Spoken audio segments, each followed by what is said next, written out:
I'm a member of the Board of Trustees. With open hearts and open minds, we are a welcoming congregation nurtured by an environment of inclusivity, not bound to or by a specific creed, written by one to be followed by all.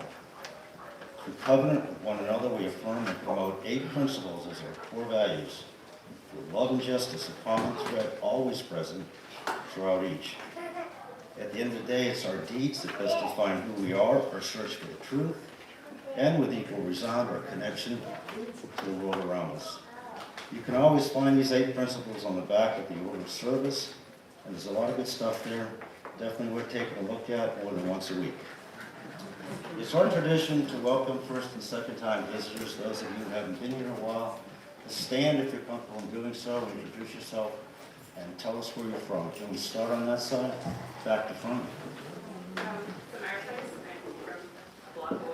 Good morning, it's Kirsten. I too just live right down the street. Friend of Sarah's. Welcome. Welcome. Jane Baker, also local friend of Sarah's. Welcome. Friend of Sarah. Kim Hughes, friend of Sarah's.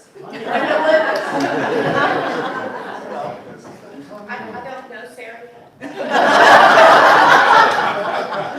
My name is Jana Bowman. I used to go to BU in Asheville, and now I live in Marion. Have been for like 5 or 6 years, so just Welcome.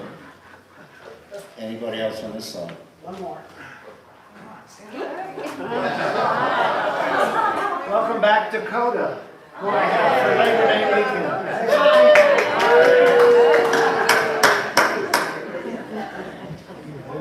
Oh, one more. Welcome. All right, back to front on this side. Roger from Sarasota, Florida, Yay, welcome. and I used to live in Black Mountain. Glad to have you back. Hey, I'm Brian McGuire. I'm sorry. You're back. I'm visiting from Nashville. Yay, welcome. Nashville. My name is Jean Richards. This is my second Sunday here ever. I moved to Black Mountain about a year and a half ago. your background in going to your churches, so Welcome. feel good. Hey. Welcome back. Welcome back. Yeah. I'm Heather, and I'm a friend of Sarah, and I've been meaning to go to this church for like a long time because I like encompassing all religions and everything. So Welcome. seeing Sarah was a good excuse to come. Yeah. Welcome back. Anybody? All right. Ditto, I'm Sarah's dog sitter.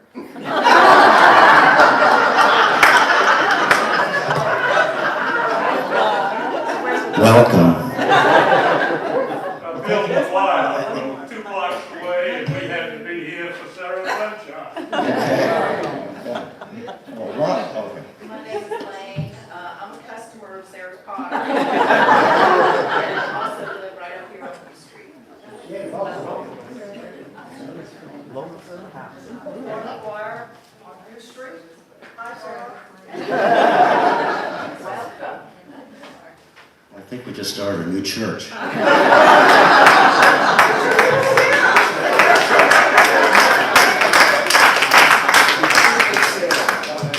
you. If any of you have interest in receiving our newsletter called The Current, learning more about who we are, perhaps getting involved in our community, please fill out the orange cards, which are located in the back of the pew. There's also some in the foyer or the table out there, and they can be dropped in the collection plate or again on the table out front.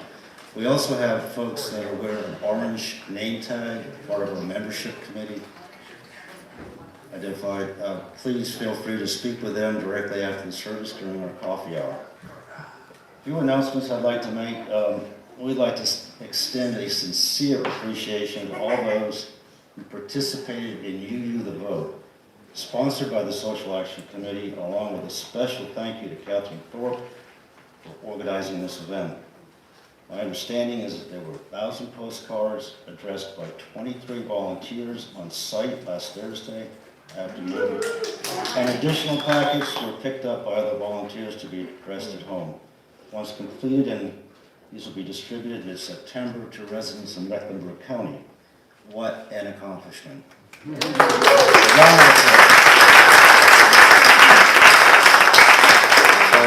Thank you all. Great food, too.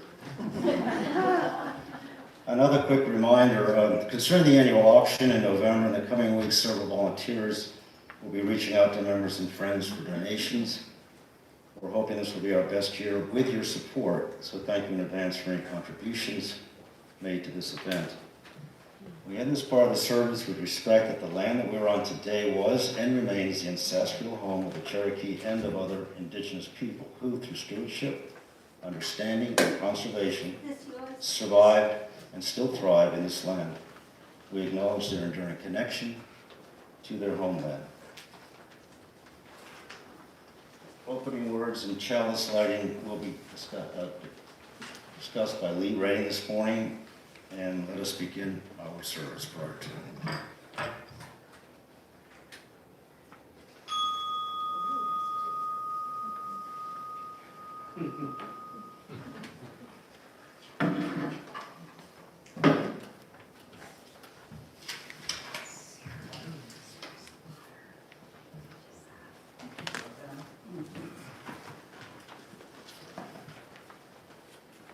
Good morning. Good morning. Welcome to the Church of Sarah on the first day of September. A couple of quick organizing notes. Hopefully in every row we have a couple of these. Those of you who are regulars, you notice that the hymn numbers are 4 digits. They're coming out of here. Also, hopefully, you've got your order of service because we also have an insert with some wonderful lyrics to a song we'll be singing later on.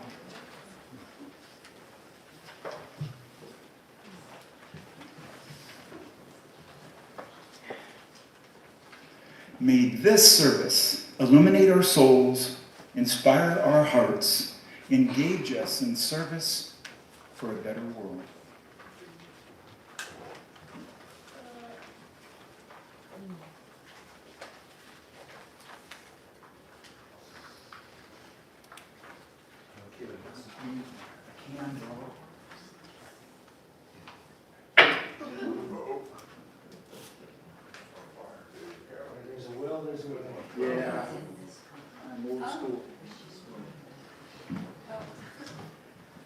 Okay, it is my pleasure to introduce you, for the few of you who don't know Sarah Sunshine Vekasi, our speaker today.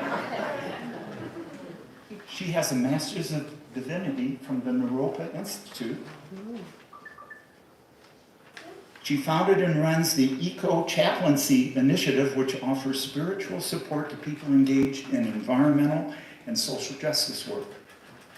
She is a full-time artist. She's a potter. She has a store on Cherry Street in downtown Black Mountain. And she, like a few others, is a neighbor of the church right up here on Beach Street. Sarah spoke 3 years ago. Some of you may remember.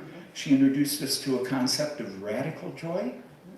We're going to go a little different direction this morning and learn how to cultivate joy. Sarah.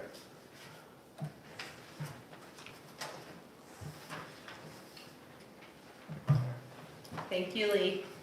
Thanks for coming. Our first reading this morning is by the esteemed poet Mary Oliver. If you suddenly and unexpectedly feel joy, don't hesitate. Give in to it. There are plenty of lives and whole towns destroyed or about to be. We are not wise and not very often kind, and much can never be redeemed. Still, life has some possibility left. Perhaps this is the way of fighting back, that sometimes something happens better than all the riches and the power in the world. It could be anything, but very likely you notice it in the instant that love begins. Anyway, that's often the case. Anyway, whatever it is, don't be afraid of its plenty. Joy is not made to be a crumb. Thank you. Okay, so it's time to pick up your turquoise hymnal. It's 1060, 1060. It's not too familiar, so I'll play it through first.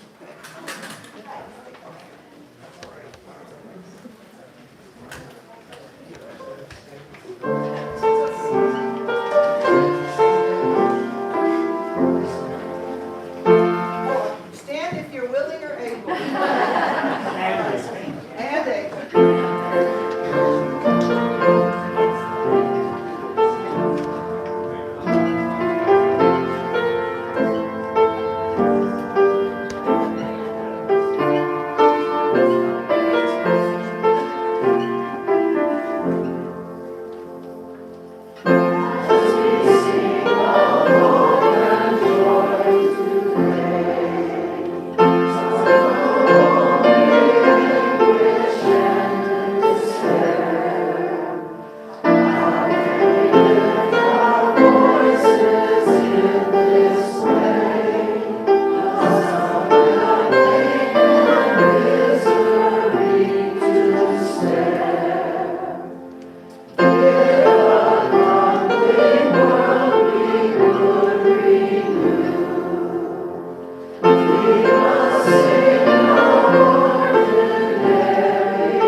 moment in our service each Sunday to invite anyone who cares to come up and silently express your own inner joy or sorrow. We have petals over here. You can light a candle if you choose, and come up if you choose to.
I just learned this morning that Mary Soyanova was involved in a car accident. Is that correct? Yes. And is hospitalized. So we will certainly hold Mary in our thoughts and prayers, as well as anyone else who has something on their heart. Thank you.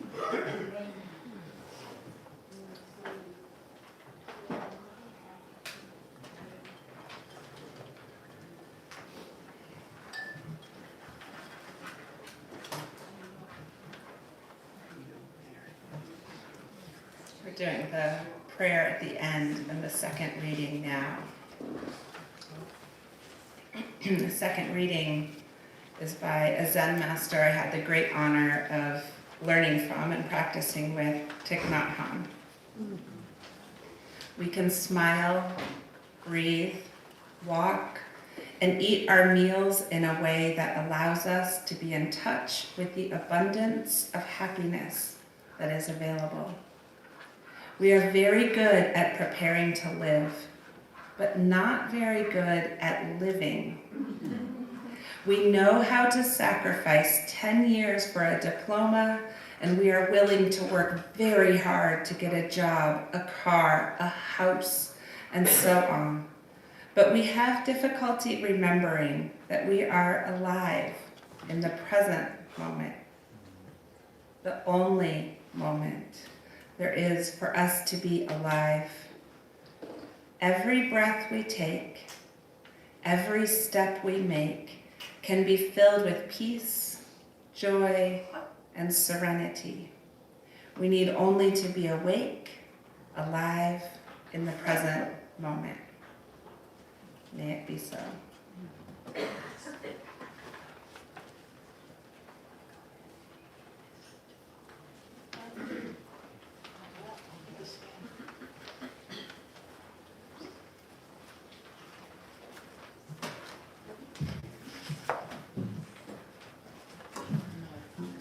You know what? Okay, Sarah asked for this song. She learned from her mom and dad.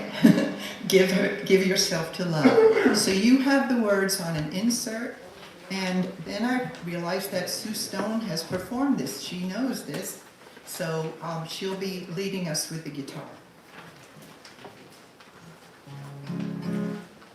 You know, I'll sing the chorus first.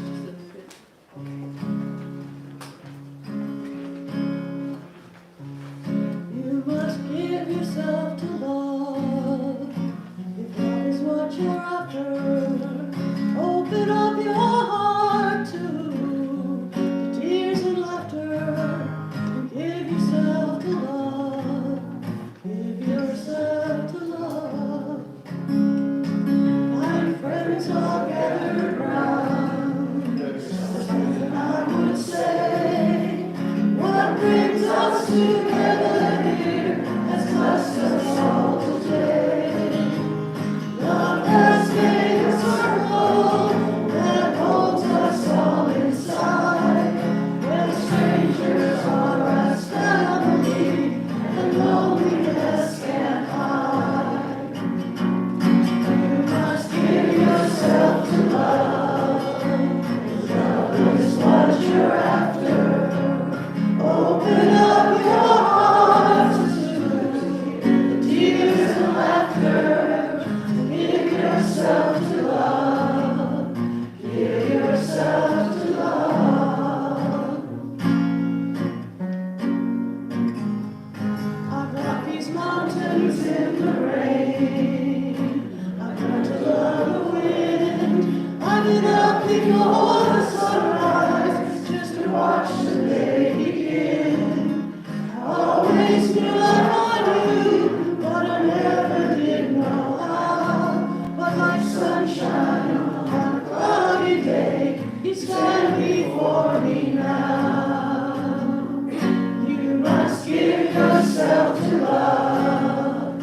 If love is what you're after, open up your heart to the tears and laughter. Give yourself to love. Give yourself to love.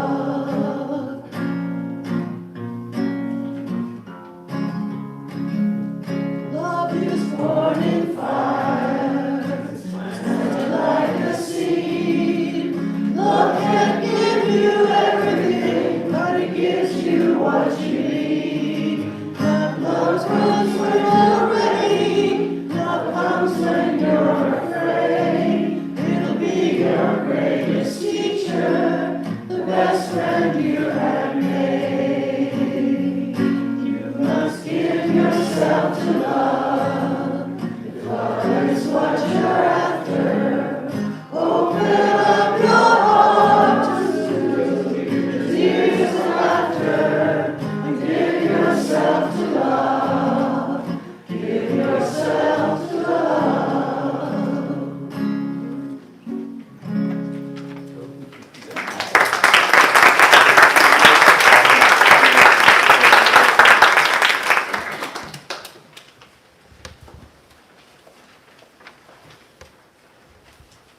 Another one of our traditions as part of our service is to collect the offering. We'll have a couple of volunteers come up and help out. And thank you, Sue Stone, for that guitar work. And while we collect our offering this morning, I think Linda somehow found another appropriate song for us to work with. Won't you be my Thank you.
thanks to Mr. Rogers. Thanks to all of you for your support of our little congregation.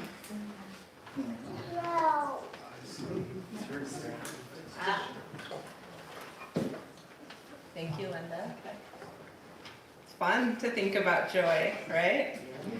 3 years ago, when I had the honor of speaking here, I went deep into radical joy from a Buddhist perspective. Essentially, the gift of being present, radically present. And from that presence is joy. But a lot has happened in 3 years.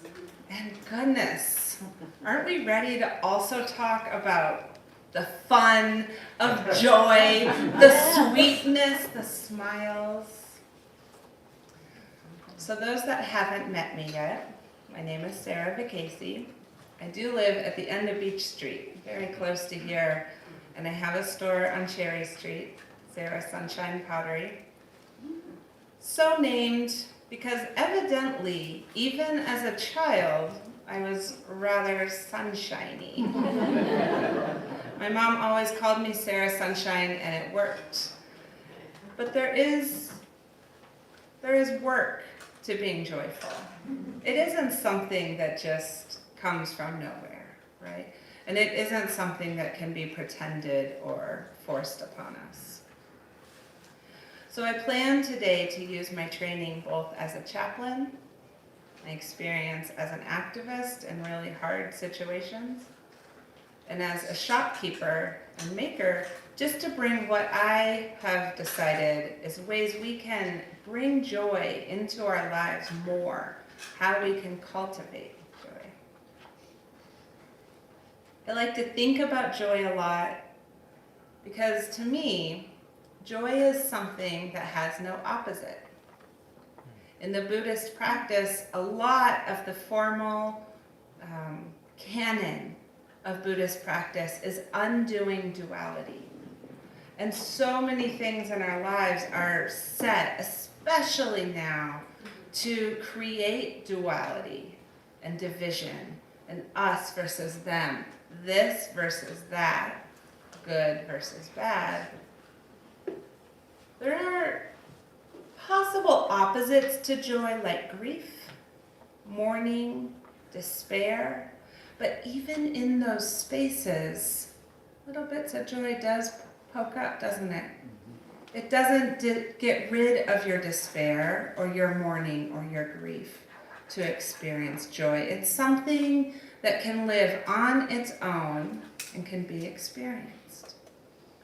In this very strange, hyper-polarized political moment that we have, nearly everything is made into a duality. Even campaigns based on hope become campaigns based on fear. Campaigns based on love become campaigns based on hate. What about joy? Imagine if the campaign signs you saw on a foundational basis of any public office was upholding joy for all. Incredible idea. I hope someone takes it and runs.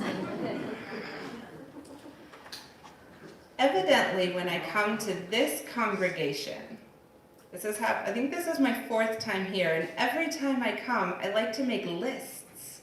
It's not something I do regularly in my life. I am not that orderly, but I did it again today. I made a list of 5 ways to cultivate joy. And I'm going to say them. You don't have to take notes because then I'm going to go into them and repeat them again at the end. Are you ready for the list? Yes. Allow joy. Make room for joy. Manufacture joy. Take joy in the well-being of others and share joy. Here we go.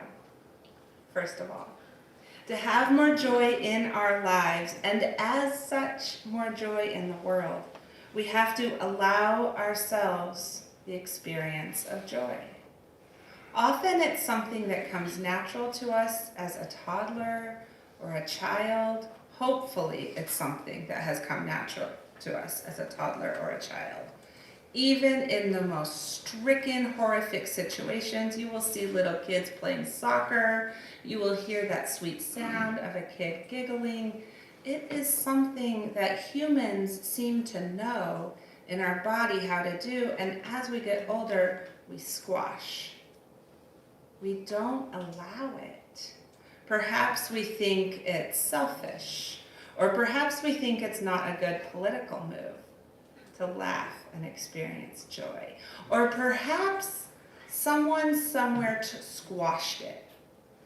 But even if they did, it's our own job to make room, to open up the window even a little and allow for joy. We have the memory of it, we have the experience of it, but we have to allow it through. When that door opens even a tiny bit, it's like water going through just the tiniest crevice, it just pours through. If we can make room for joy, our next one. The way to make room for it, once we've given ourselves permission, is to train our awareness to focus that, oh, that little flicker, I wanted to laugh there. And then make room. Try it out. It's gonna come out real weird at first, like,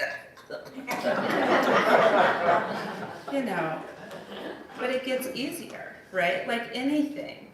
I will say my own experience becoming a meditator, when I first learned to meditate, I couldn't sit, well, let me back up. I learned to meditate in a Zen context in Japan. I am a Zen Buddhist. You don't have to sit to meditate, but that is how I was taught. And my legs were so inflexible, I couldn't sit crisscross applesauce, much less lotus position. It was the amount of pain was so distracting trying to sit in that position. It's not like I could focus on much less like, what are we doing here? What is the point here? Well, I persevered.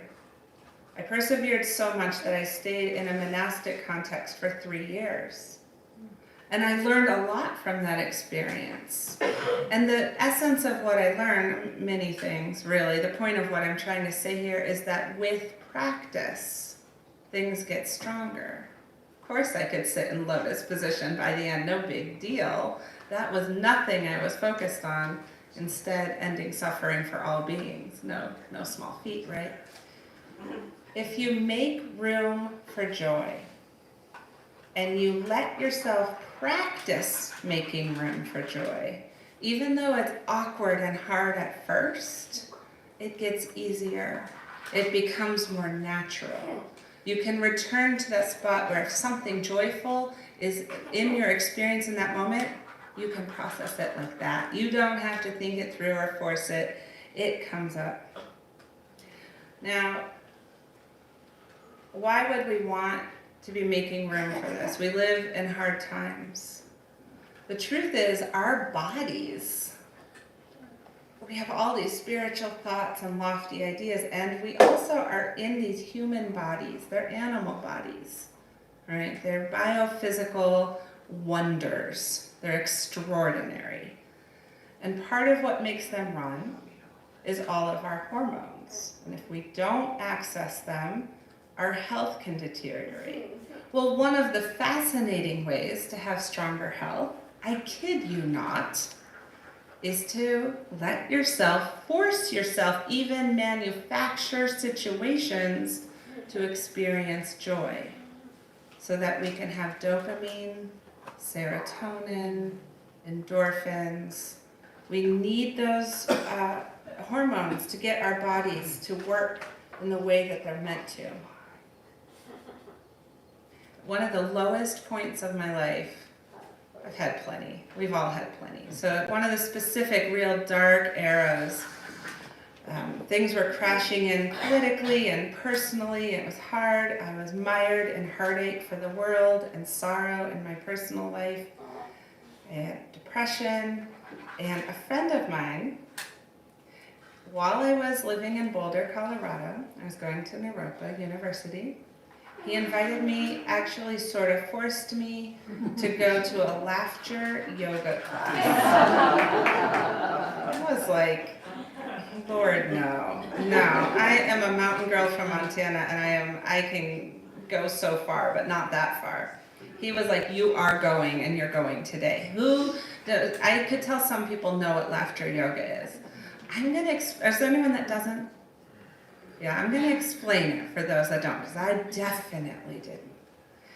Laughter yoga is when you're in a group of people. It has to be a group. And you lie on the ground. And one person puts their head on your belly. And you put your head on someone else's belly. So you end up sort of crisscrossed around the rim. It's sort of a circle. It's just like a pile of humans. And there's a leader. It's really important to have a leader because I am assuming the only people that really originally go are people that haven't laughed for a long time. At that point, I'm not sure when I had smiled, and it feels like forever when you're in that place. And then the leader starts laughing. And your job is to laugh with them. You don't have to think it's funny. You don't have to feel humor. You just have to laugh out loud. And I kid you not, within minutes, if I go dark, man, I can be crusty, tight, real rough. And it's like all those barriers just get lifted away, whether you want them to or not, because our human bodies are creating dopamine and oxytocin and serotonin, and you are starting to laugh. And the laughter crescendos, and it naturally dies down, and then someone will start it again, and my own experience is by then it just genuinely is funny, and you keep laughing. And laughter yoga isn't as long as a normal asana you would have at Black Mountain Yoga for a class. It can be 20 minutes. 20 minutes of laughter when you haven't laughed in at least a year, it's extraordinary. So number 3 is manufacturing joy. Sometimes if we can't find it in ourselves, we are so far from experiencing it, we can manufacture it. We can kickstart our bodies to have those hormones to put us into that joyful state, whether we want to or not. Now, I would not ever insinuate that all our problems are going to be solved if we would just laugh more. I would like to suggest that some of our health issues might ease with some more dopamine surrounded around, and our world would become much more workable if all of us could find just a little bit of time by manufacturing some joy if we're not experiencing it naturally. The way we can also cultivate joy, our 4th step, and to me really the power punch of this whole thing, also comes from the Buddhist tradition. It comes from the Buddhist practice of loving kindness. A word in the tradition that I hold most close is mudita, or finding joy in the well-being of others, lifting others up, celebrating the successes of others. When someone tells you their good news, or honestly, even their mundane news, you lift it up. Wow, incredible. I am so glad you are having an okay day today. I am so pleased for you. And when you're having a good day, the world is a little better. When we learn how to lift others up as our natural impulse to news coming to us from those around us, from strangers, from the world, well, imagine. It's like seeing all ships get risen higher, right? My favorite sign when I helped organize the Black Mountain Women's Marches in 2017, 2018, and 2019, I still have hung above the kiln in my pottery studio, and it says, lift others up. And I look at it often and I wonder what it would be like if we had one of those huge political conventions and that was the message all across. Lift others up! Lift others up! Extraordinary. We can do it on a grand scale. We can do it on a micro scale. We can't just force ourselves to do it. It's a lot like making the room for joy. It takes practice. It takes building a muscle. And I can tell you from experience, it's possible. Anything is possible with practice.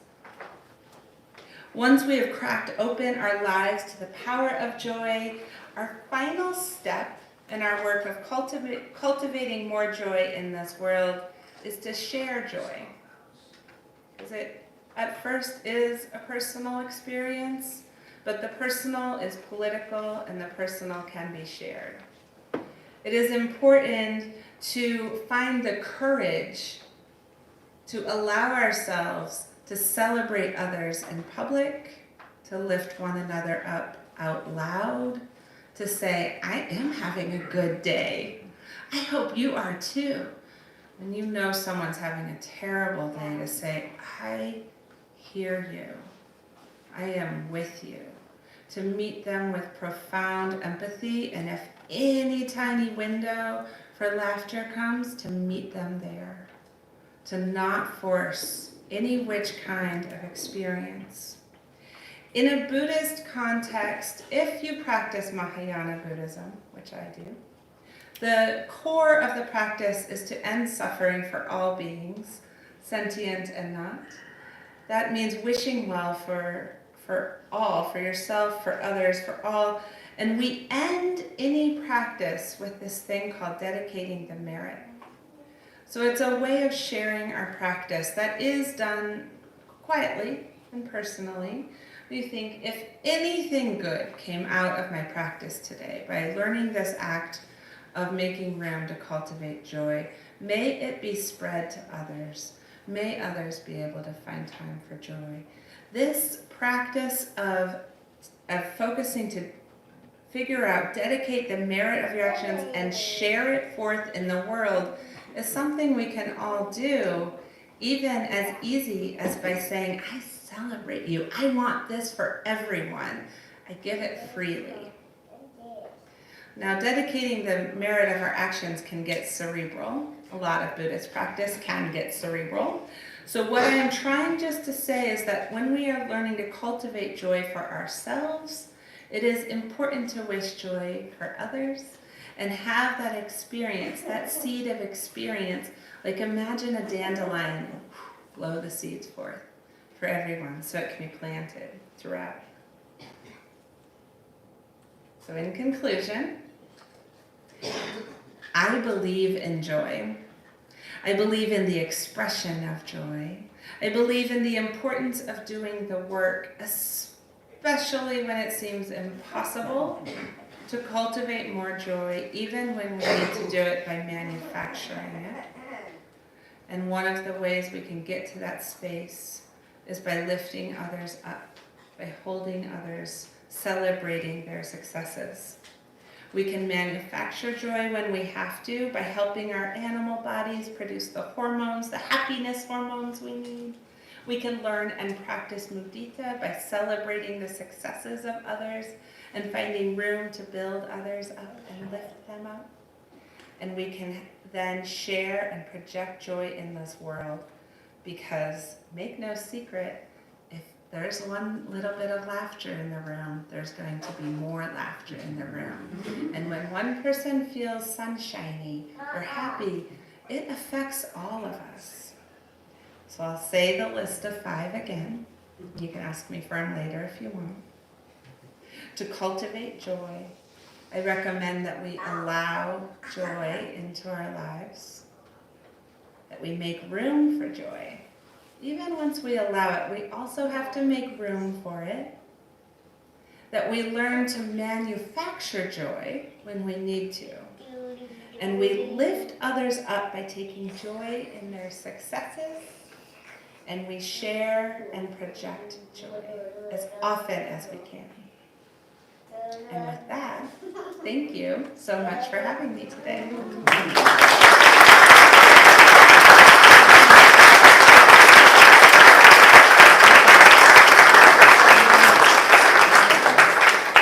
going to have another hymn in the turquoise book. It's 1064-1064. This melody is exactly like the Unitarian hymn, Earth was given as a garden, although it has different words. And the ending is slower. It goes blue, bode, home at the end. So rise if you're willing.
You can sit. And with that, our closing prayer, so I switched the order, will in fact be a deep practice of laughter. Are you ready?